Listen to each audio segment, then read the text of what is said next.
Hi everybody, it's Jody. I want to talk to you today about fear. I'm sure we can all relate to the feeling of being scared about things that are beyond our control, the unknown, if you will.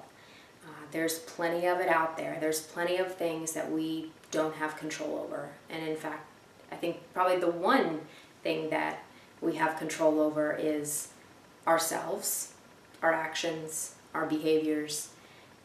Everything else is really moving where it's going to move. And a lot of times we can paralyze ourselves by running stories through our mind that create fear. Stories of the what ifs. What if this happens? And we tend to just play in the space of the what ifs and the fear and the stories. And we don't tend to walk that story all the way through. And so what I have found to be helpful for me when I'm in situations where fear comes up and I know I don't have control over the situation, I allow myself to mentally walk all the way through the worst case scenario.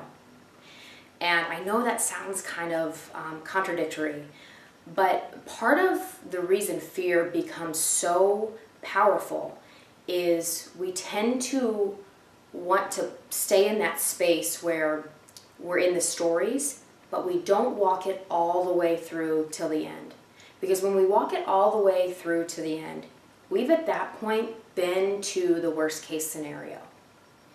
And what starts to happen slowly as you play out the worst case scenario is the fear begins to actually lessen.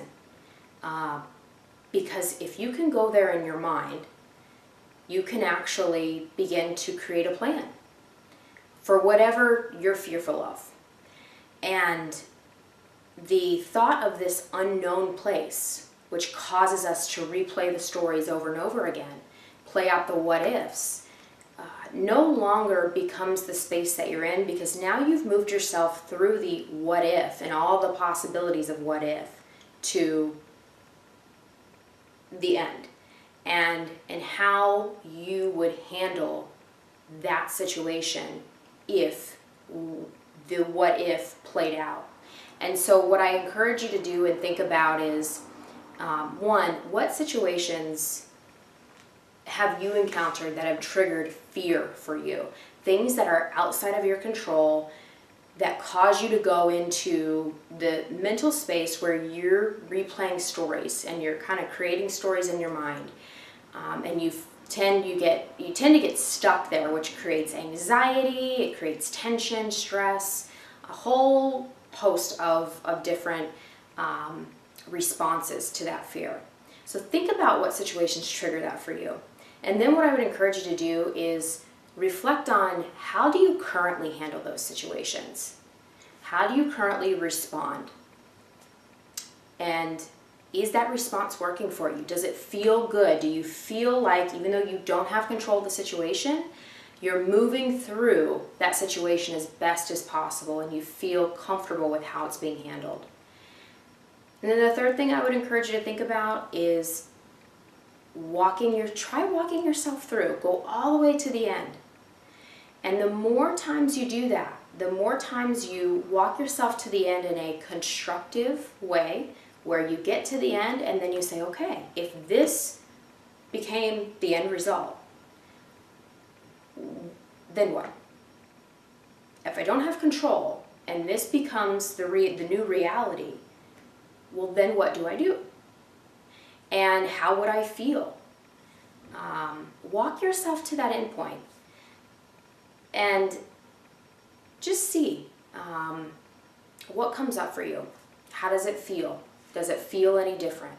Because fear is a very powerful emotion that can very quickly and very easily distract us from whatever vision we have for ourselves, for our life, for our families.